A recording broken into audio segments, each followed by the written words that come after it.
Welcome to A Celtic State of Mind. I'm John Dykes, and tonight I'm delighted to be joined by James Cant. James, welcome to the show. Thank you so much. I really appreciate it. No, it's absolutely brilliant to hear from you.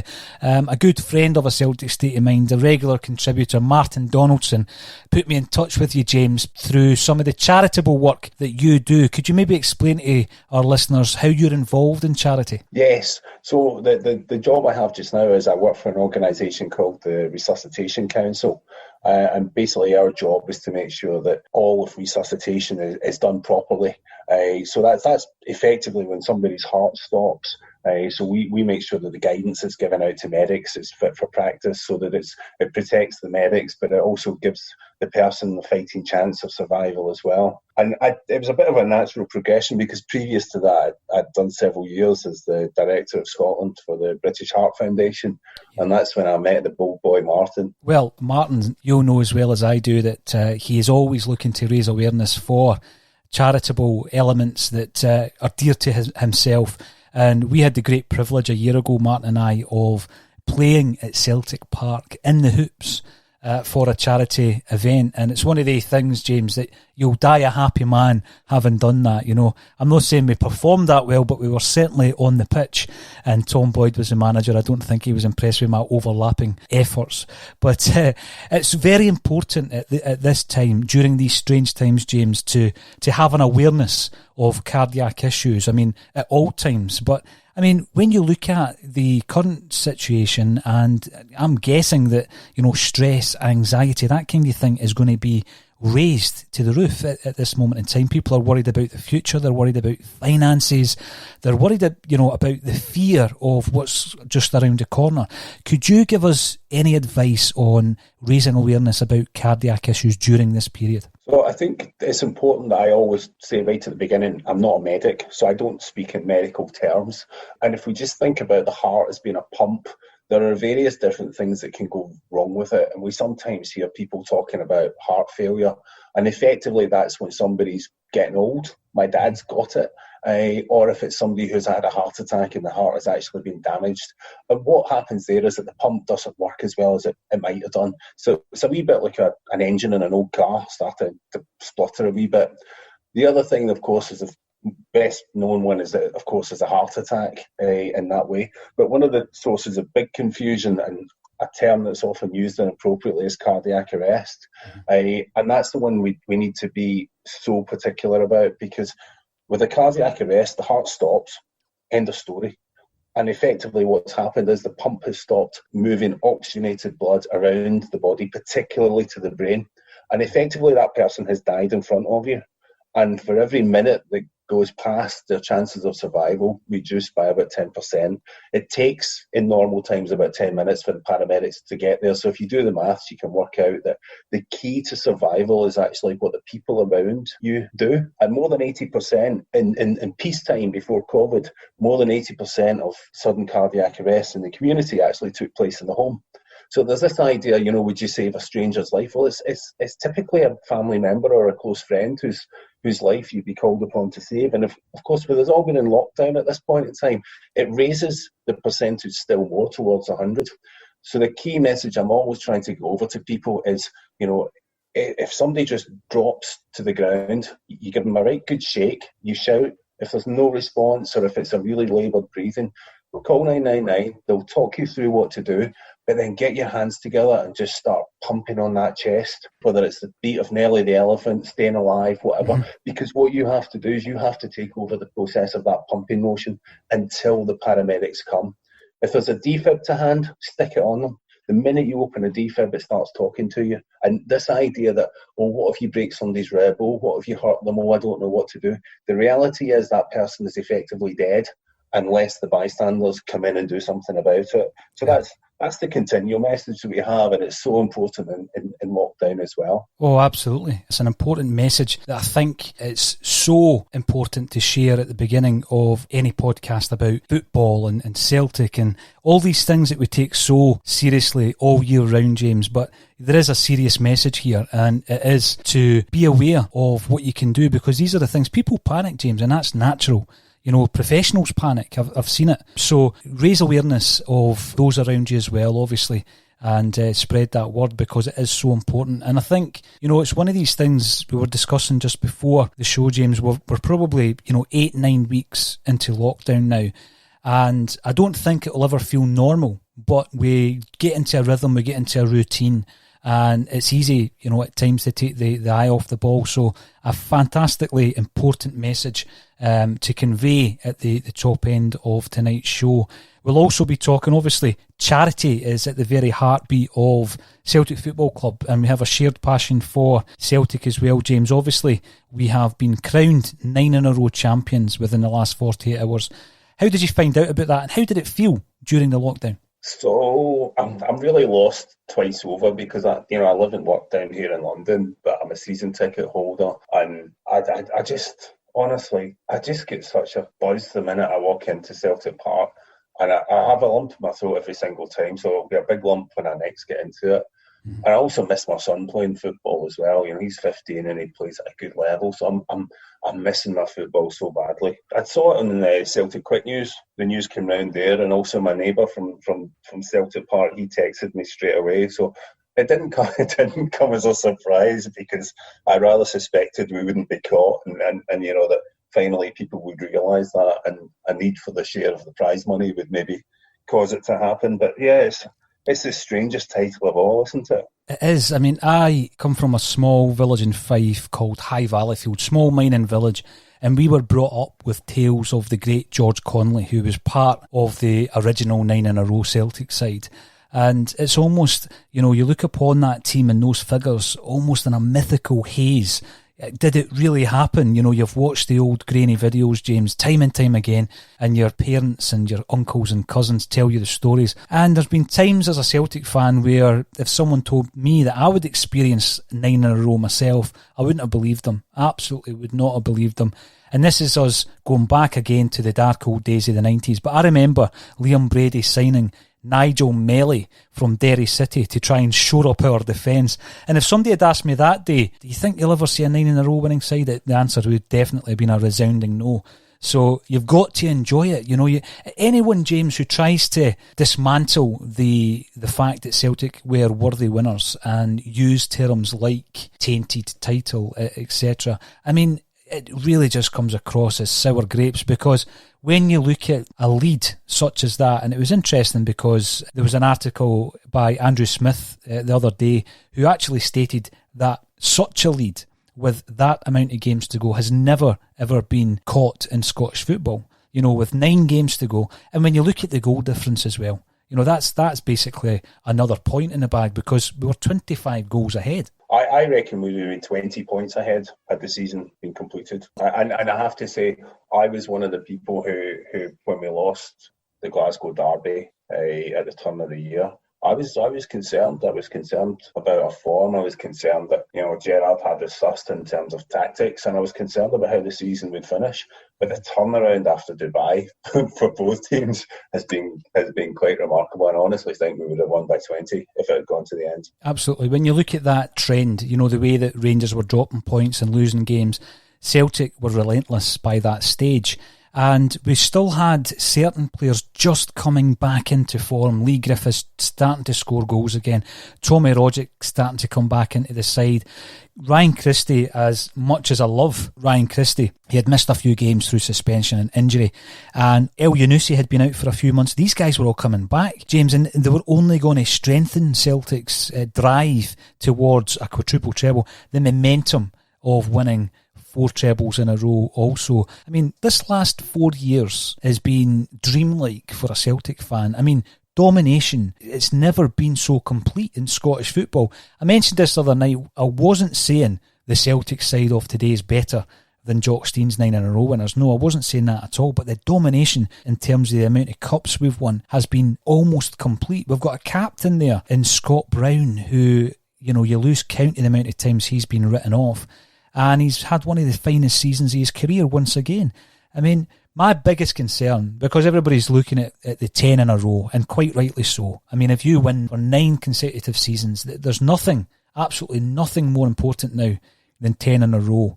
And even though I love trebles and all that kind of thing, James, you know, the 10 is important. But I'm worried about the state of Scottish football. Do you think Celtic will be playing within a league that we recognise as a Scottish Premiership next season? That's my concern, because we're Celtic are the anomaly here. We are a world force in football. If you look at our stadium, if you look at our support, if you look at our season ticket sales, if you look at the impact we have on players when they come from all over the world to play against us, we are a world force. But we're totally and utterly circumscribed by a league that happens to be next door to the most commercial in the world. And we're the ones that are out of place in that way. I'm a huge believer in sport and its ability to help the community. I look at countries like Belgium, where they've had very much that nationwide approach to coaching, approach to youth development. And in my ideal world, what you would have would be many of the smaller clubs would be de facto community clubs where they would enjoy support from the Scottish Government, and in return they would have their own contractual obligations to bring on youth across Scotland in that way. I think it's inevitable that there will be administration events across Scotland, probably across the city as well, between now and when we start playing football again. It is sad. We've spoken largely to the contributors to Celtic State of Mind and to various guests over the piece, and no one is basically seeing it as a loophole to get out of Scottish football. No one's got that attitude, James. Everyone looks fondly on wins at Love Street, for example, in 1986, and winning the Scottish Cup against Airdrie in 1995.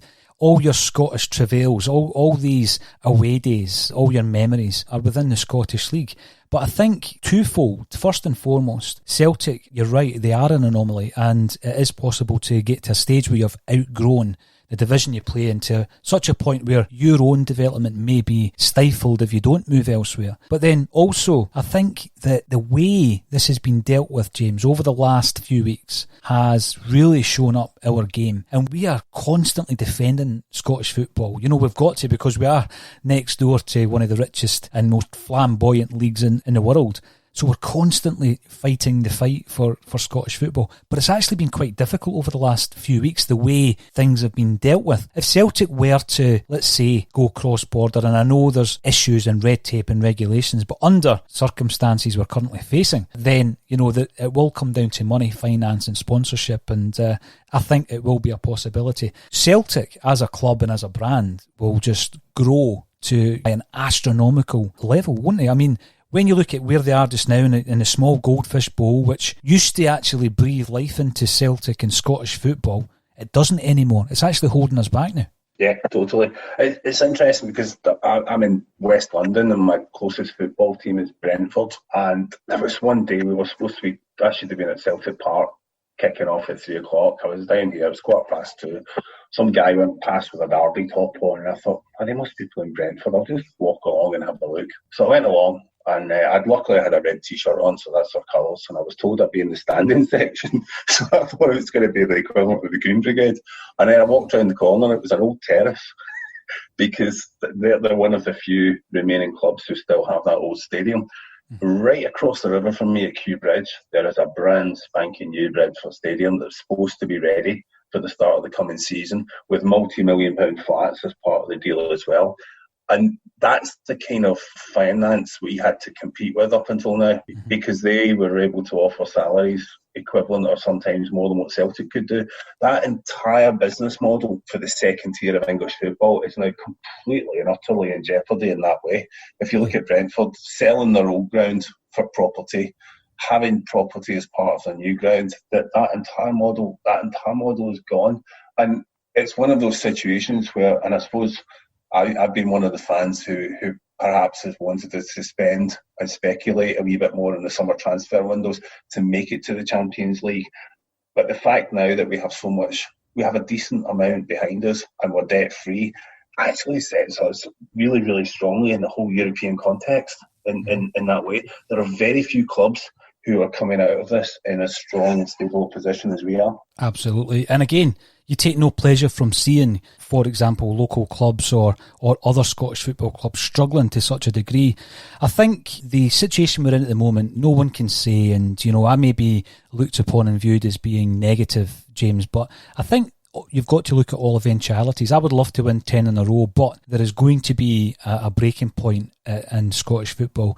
The pandemic obviously is going to affect the big leagues also because of the situation that Scottish football is in. We rely on the fans through the gate. That's a massive proportion of the income. There are certain leagues that are built on completely different models, so that can also be an issue if there's no football being played and sponsorship and TV broadcasting money is not coming in and being paid out. So I think the landscape is going to change entirely, but thankfully, due to the stewardship of Celtic Football Club, really, since Fergus McCann took over, it's not as though we've only just started counting the beans properly. This has been a long process, and I'm the same when it comes to the transfer situation as well. Sometimes we had a really good discussion a couple of months back about, imagine we just for 7 years changed the model a wee bit and held on or tried and or damnedest to hold on to the players that were using as projects, 3-year projects, and turning into 10-20 million pound players. And you look at the side we might have had, the side, the invincible team under Brendan Rodgers, and then add Eduard to that, add Wanyama, add Van Dijk, and then you've got a team that might actually do something in Europe, So it's something, again, how impressed have you been with Neil Lennon's European performances this season, or last season, as I can now call it, James? So mixed. We had some real highs. I think we kind of blew it in a couple of matches. We blew it right at the start. I was there at the Cluj match at the beginning. Funnily enough, the barber I had down here in West London, where's he from? He's from Romania and he's a Cluj supporter. so the banter's been going back and forward all season in that way. So I think that there's a couple that really got away that shouldn't have done. But then by the same token, we couldn't buy a win abroad in Europe for so long, and you look at what they went away and did in Lazio. It was such a mature performance in that way. I tell you what he has done is he's stopped us getting embarrassed in Europe.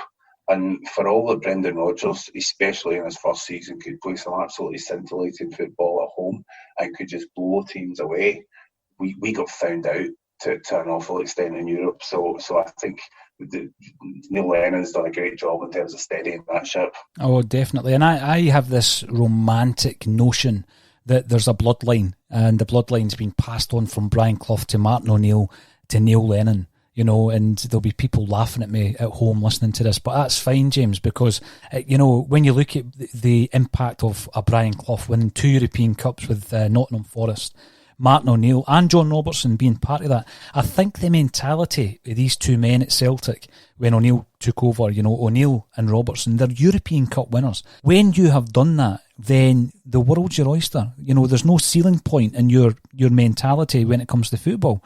And I think we saw that. We saw that briefly. And there were other occasions where, we were unlucky. After the Seville run, there were other occasions where we were unlucky in Europe. We could have progressed. And I just think Neil Lennon does have that mentality as well. I know he didn't win a European trophy, but he certainly played in a European final. So I'm looking forward to seeing how Neil Lennon will perform in the coming months when European football comes back to Celtic Park. So I think it's interesting because obviously you're a very young man. I'm a lot older than you. I'm 50 now.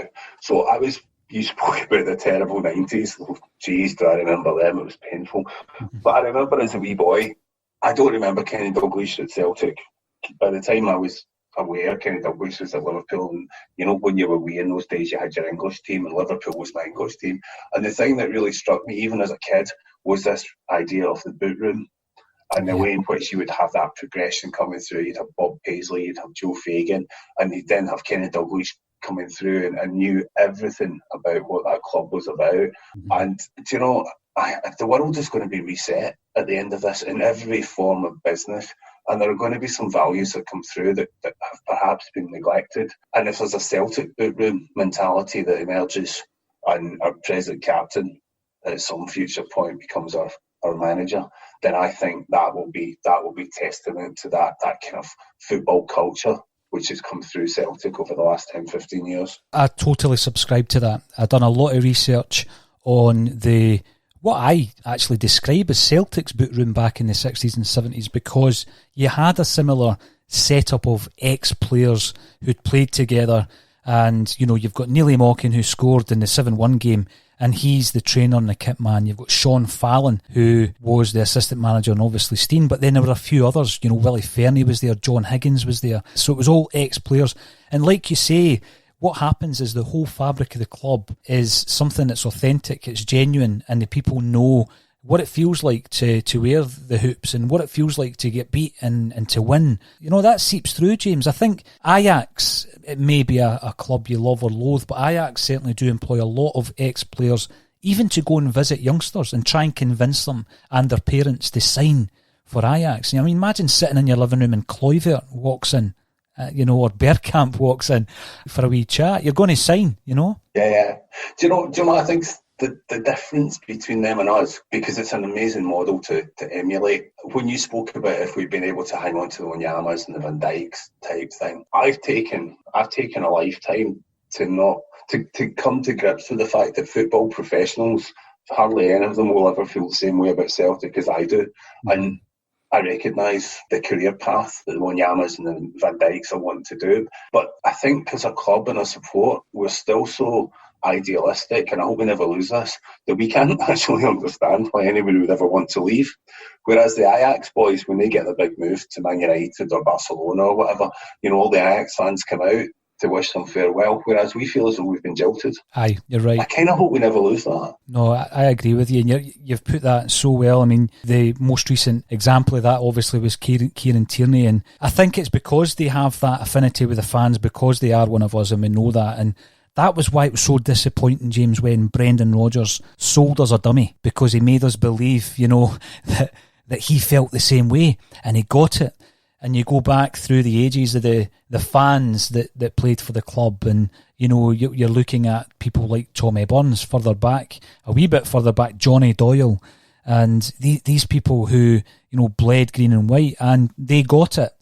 And I think you're right. You're absolutely spot on when you say that, because what you want is to build a Celtic side that is going to be as dominant domestically as possible, but also recreate the European prowess that we did have. And I've said this a thousand times now, James, but some people look at the European Cup win in 1967, onlookers, casual observers, and they think it was a flash in the pan. But Celtic from 1964 to 1976, in the 12 years from that period, they reached at least the quarter-final of whatever European competition they were in 9 times. 9 times in 12 seasons. That is the pedigree of a European superpower. And perhaps, again, people think that you're unrealistic. I just think that Celtic need to still strive to be at that top table. And if that means perhaps our future doesn't lie in Scotland, then the people in charge will obviously continue to strive to make sure that we are in the right league to achieve that. It's going to be so difficult in Scotland, and particularly after the damage that this is currently causing a lot of the clubs and invariably the league as well. James, you say that you're down in London. How long have you been down there, and how do you work Celtic into your life when you're working down south? I've been a season ticket holder for about the last, maybe 7 or 8 years. Before that, being a single dad with young kids, and before that, rugby always got in the way of me getting to the games. I've been down here for about a year now, and I need to get up the road. I need to see my kids, I need to see my dad, and I need to see my team. And don't ask me which London is in that way. And that's just what I combine when I come up. It's just, as I said to you, I still feel like a relative newcomer to actually attending the games. It was in the old days, being able to get to matches was more of an occasional treat for me because I was playing rugby at the time.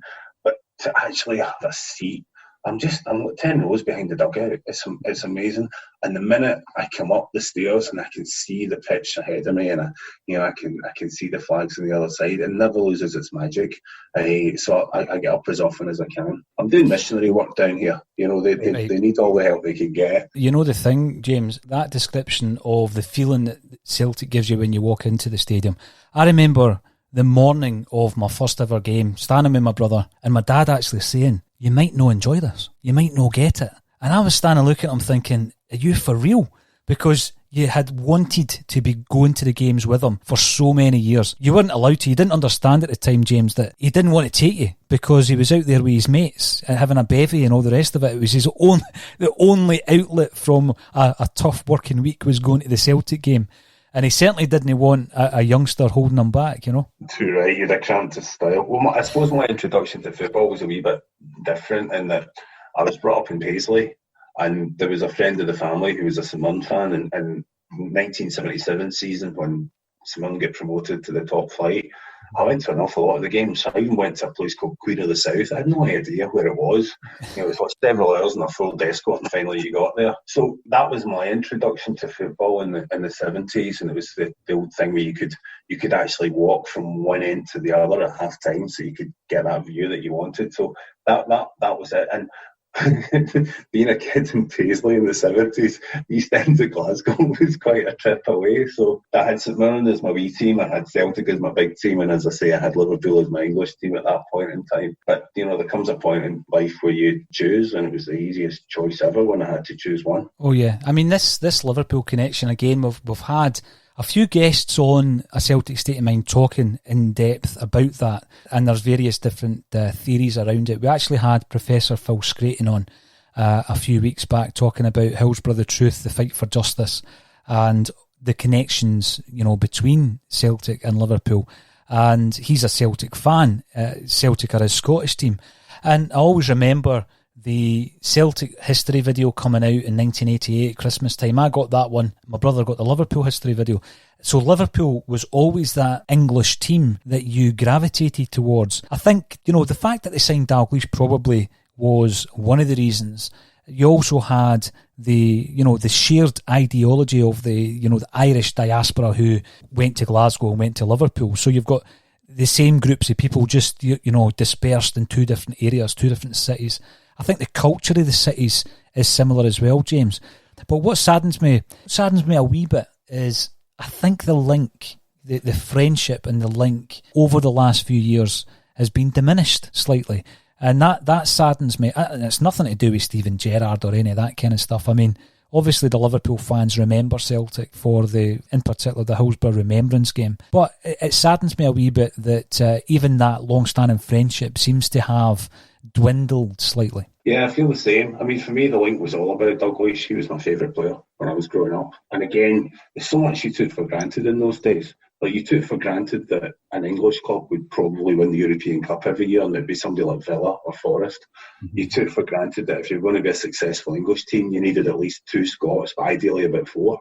And you never thought it was going to change. But Dalgleish was the reason for me. I just couldn't see past them at the time. The Kenny Dalgleish thing, it was almost again because I'm looking at, let's say, Love Street 1986, and you've got Danny McGrain playing right back for Celtic. Yeah. Kenny Dalgleish winning the double as a player manager for Liverpool, and the Quality Street gang was there, and I was aware of them through the George Conley connection, the George Conley coming from Valleyfield connection, but it was almost as if I was always meant to write the book on the Quality Street gang. So the Dalgleish subject for me was always an interesting one. This Rangers fan who ended up playing for Celtic. And the interesting thing, James, what I discovered, we always ask, or we regularly ask our guests about players that you wanted to play for Celtic. And I don't mean, Messi or anything like that. Players who were either, Celtic minded, or we almost got them, or they just played the Celtic way and it would have just been a great match. And there's a few in my lifetime that I've always thought of, Paul McGrath, for example. I thought Paul McGrath playing centre-half with Paul Elliott would have just been a dream partnership, When I was doing the research for the Quality Street gang, I was talking to Bobby Murdoch's wee brother, played for Celtic, and he was in the reserves at the same time. His name was Billy. And Billy said, he remembers a young kid coming through from Edinburgh called Graham Souness to train for Celtic. And I thought, he's got that wrong. That can't be right. So that question was then entered into my interview. So everybody I was interviewing, I was at, and then I came to Kenny Dalgleish and I says, a couple of guys have said that, Souness was training with the Quality Street kids on a Tuesday and Thursday. And he said, oh, aye, Souness was there, but we didn't sign him. And you think to yourself, one player you wouldn't want to wear the green and white hoops. Actually, the mind boggles when you think about the Quality Street kids and Graham Souness and Jim Holton, who was there or thereabouts as well.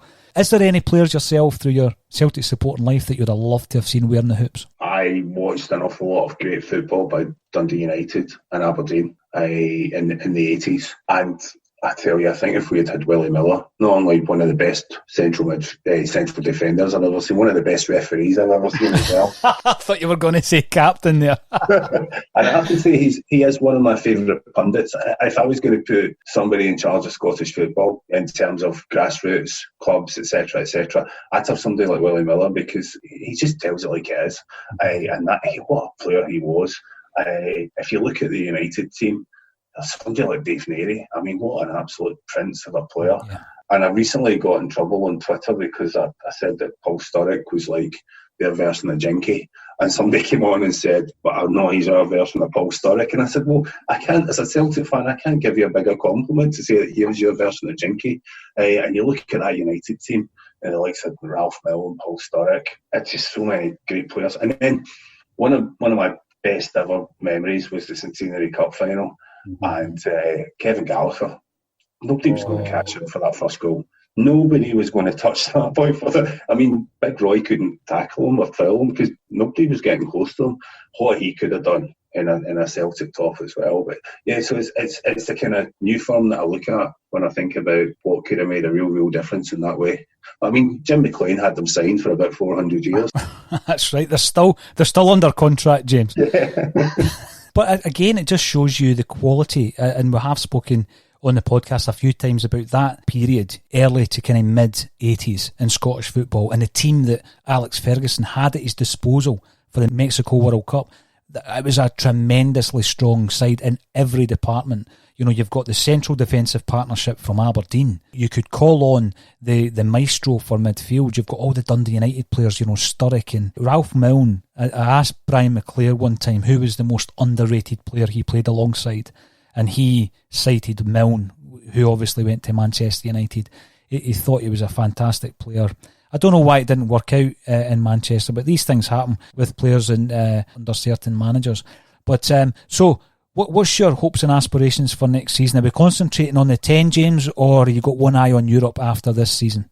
I've always got an eye on Europe because I see it. I mean, nothing beats a European night at Celtic Park. I try to explain it to people.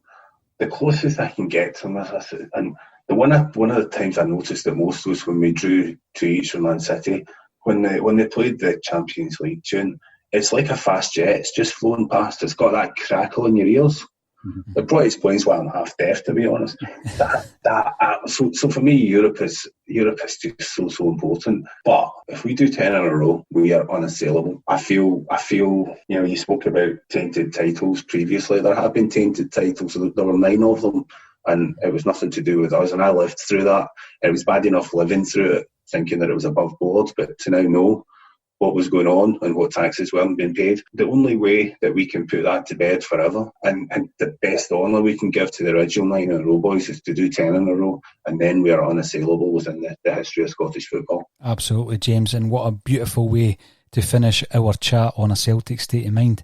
Listen, it's been an absolute pleasure talking to you, and thank you for the advice you've given our listeners in relation to any cardiac events that may happen during lockdown and generally once we get back to day-to-day life. James, you take care, and I'll speak to you again sometime soon, all right? You too, keep the faith.